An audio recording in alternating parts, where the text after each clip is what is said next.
नमस्कार। आकाशवाणी देहरादून से प्रस्तुत हैं प्रादेशिक समाचार। पहले मुख्य समाचार। केंद्रीय वस्त्र मंत्री गिरिराज सिंह ने कहा, कपड़ा उत्पादन के लिए बांस एक आदर्श संसाधन। प्रदेश में होम स्टे बन रहे हैं लोगों की आजीविका के प्रमुख साधन। 5,000 से अधिक परिवार होम स्टे योजना से जुड़े। अब बिना सर्जरी के भी हो सकेगा पैरों में ब्लॉकेज का इलाज। एम्स ऋषिकेश ने एसएफए एथेरेक्टोमी प्रक्रिया में पाई सफलता और आम लोगों को सस्ती दरों पर आवास होगा उपलब्ध। नैनीताल, भीमताल और हल्द्वानी क्षेत्रों में किफायती आवासीय भवनों के निर्माण की योजना मंजूर। प्रादेशिक समाचार के साथ मैं आशुतोष उनियाल और अब समाचार विस्तार से। केंद्रीय वस्त्र मंत्री गिरिराज सिंह ने कहा कि बांस की तीव्र वृद्धि और संवहनीय गुण इसे कपड़ा उत्पादन के लिए एक आदर्श संसाधन के रूप में स्थापित करती है। यह आत्मनिर्भर हरित अर्थव्यवस्था के सरकार के दृष्टिकोण को साकार करती है। केंद्रीय मंत्री ने वन अनुसंधान संस्थान में एक बैठक की अध्यक्षता की। उन्होंने बांस उत्पादन के लिए सभी को प्रोत्साहित करते हुए कहा कि यह नौकरियों के सृजन, संवहनीयता और भारत को वैश्विक कपड़ा मानचित्र पर लाने में मददगार साबित होगा। इस दौरान उन्होंने भविष्य के उपायों पर भी चर्चा करते हुए कहा कि बांस उत्पादन को बढ़ाना और कपड़ा निर्माताओं के साथ सहयोग के साथ आगे बढ़ना होगा। इस मौके पर राज्य के कृषि एवं किसान कल्याण मंत्री गणेश जोशी भी मौजूद रहे। बैठक में वन अनुसंधान संस्थान की निदेशक डॉक्टर रेणु सिंह ने बांस पर अपने शोध के बारे में उपस्थित अधिकारियों को जानकारी देते हुए इसके महत्व पर जोर दिया और इस क्षेत्र में भविष्य की संभावना पर चर्चा की। प्रदेश में 5,000 से अधिक परिवार होम स्टे योजना से जुड़ चुके हैं। इससे पर्यटकों को रुकने के लिए आवास ही नहीं मिल रहा, बल्कि वे राज्य की संस्कृति, परंपरा और खान पान से भी परिचित हो रहे हैं। मुख्यमंत्री आवास में आयोजित गांव से ग्लोबल तक होम स्टे विषय पर संवाद कार्यक्रम में मुख्यमंत्री पुष्कर सिंह धामी ने यह बात कही। इस कार्यक्रम में राज्य भर से आए होम स्टे संचालकों ने हिस्सा लिया। एक रिपोर्ट।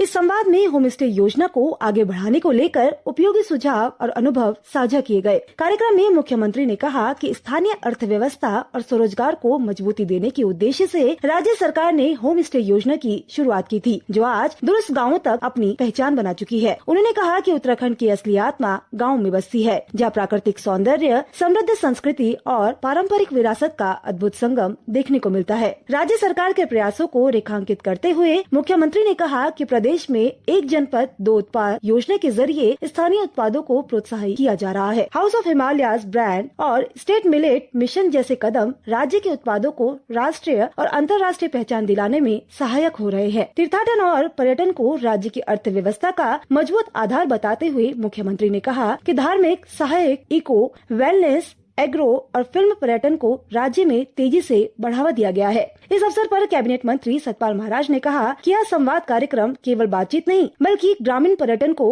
वैश्विक पहचान दिलाने की दिशा में एक ठोस कदम है। उन्होंने कहा कि गाँव से ग्लोबल की यह यात्रा तभी सफल होगी जब सभी मिलकर इसे अपनाएंगे। संवाद के दौरान होम स्टे संचालकों ने भी कई सुझाव दिए।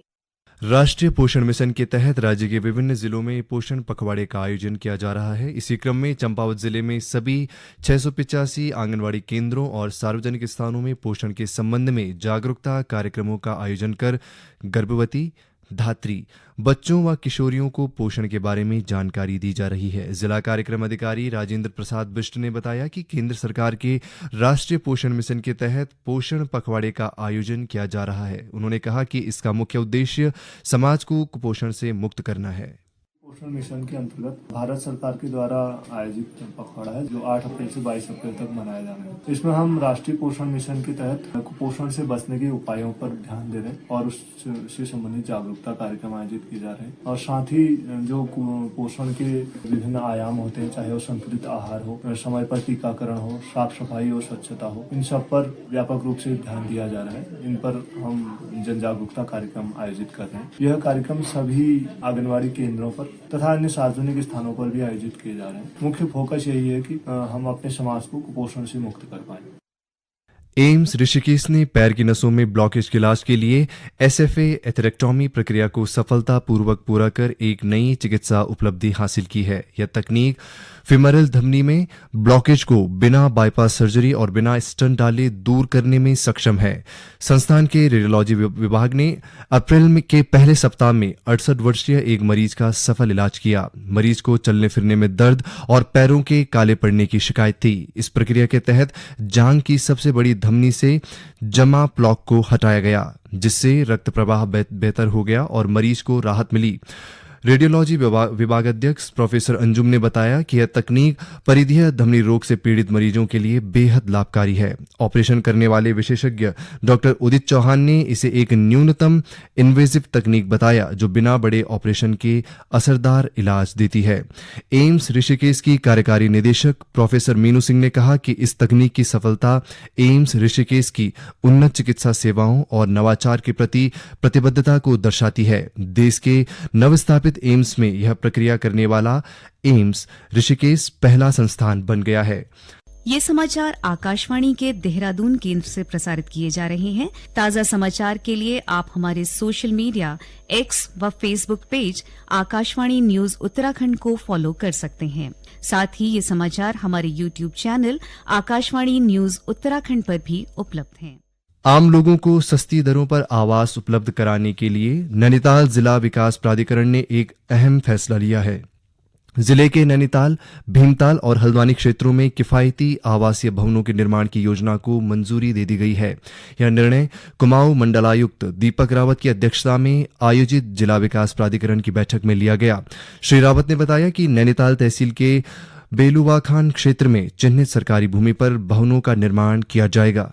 नैनीताल में काफी समय से जो हाउसिंग नीड्स है यहाँ पे लोगों की, बहुत से लोग काम करते हैं, घर लिमिटेड हैं, महंगे हैं, किराए पे मिलने में दिक्कत होती है। तो बेलवा खान के पास एक जमीन आइडेंटिफाइड है, तो उसमें एक प्रपोजल है कि वहाँ पे हम एक सस्ती किफायती हाउसिंग वहाँ पे बनाए। इसके अलावा ये आपका भीमताल में एक बड़ी लैंड है जो कि सरकारी, तो प्रपोजल ये है कि प्राधिकरण उसमें इसको शासन को भेजे, परचेज करने की अनुमति ले और वहाँ पे भी इस तरह की हम किफायती सस्ती हाउसिंग का एक प्रस्ताव लेके आए। सिमिलरली हल्द्वानी में जहाँ पे सरकारी जमीनें अवेलेबल हैं, भले ही शहर से थोड़ा दूर हों, उस लैंड बैंक में भी हम लोग हाउसिंग का एक प्रपोजल लाएं। शोभन सिंह जीना विश्वविद्यालय परिसर अल्मोड़ा के कंप्यूटर विज्ञान विभाग की ओर से कृत्रिम बुद्धिमत्ता यानी एआई पर राष्ट्रीय कार्यशाला आयोजित की गई। इस अवसर पर कंप्यूटर विज्ञान विभाग के नवनिर्मित आधुनिक प्रयोगशाला कक्ष का लोकार्पण भी किया। कार्यशाला में एआई से भारत को विकसित राष्ट्र बनाने में मदद मिलने की संभावना पर चर्चा की गई।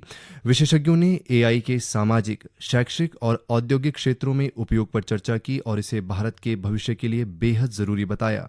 इस अवसर पर उत्तराखंड राज्य विज्ञान एवं प्रौद्योगिकी परिषद यूकॉस के महानिदेशक प्रोफेसर दुर्गेश पंत ने कहा कि कार्यशाला में इस तरह की चर्चाएं भविष्य में महत्वपूर्ण साबित होंगी।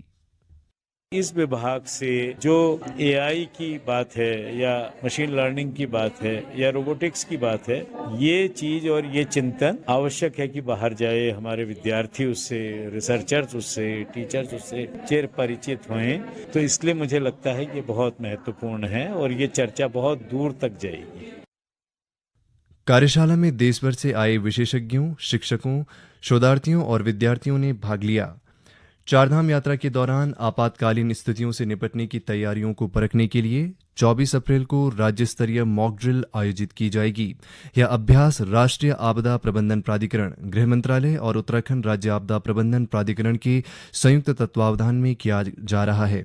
मॉक ड्रिल उत्तरकाशी, चमोली, रुद्रप्रयाग, देहरादून, पौड़ी, टिहरी और हरिद्वार जिलों में आयोजित की जाएगी। इसका उद्देश्य चारधाम यात्रा के दौरान संभावित आपदाओं का प्रभावी ढंग से मुकाबला करना और IRS प्रणाली के तहत विभागों की तैयारियों का आकलन करना है।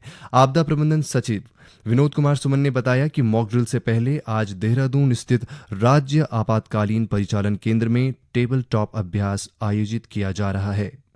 अंत में मुख्य समाचार एक बार फिर। केंद्रीय वस्त्र मंत्री गिरिराज सिंह ने कहा, कपड़ा उत्पादन के लिए बांस एक आदर्श संसाधन। प्रदेश में होम स्टे बन रहे हैं लोगों की आजीविका के प्रमुख साधन। 5000 से अधिक परिवार होम स्टे योजना से जुड़े। अब बिना सर्जरी के भी हो सकेगा पैरों में ब्लॉकेज का इलाज। एम्स ऋषिकेश ने SFA एथेरेक्टोमी प्रक्रिया में पाई सफलता और आम लोगों को सस्ती दरों पर आवास होगा उपलब्ध। नैनीताल, भीमताल और हल्द्वानी क्षेत्रों में किफायती आवासीय भवनों के निर्माण की योजना मंजूर। इसके साथ ही प्रादेशिक समाचारों का ये बुलेटिन समाप्त हुआ। नमस्कार।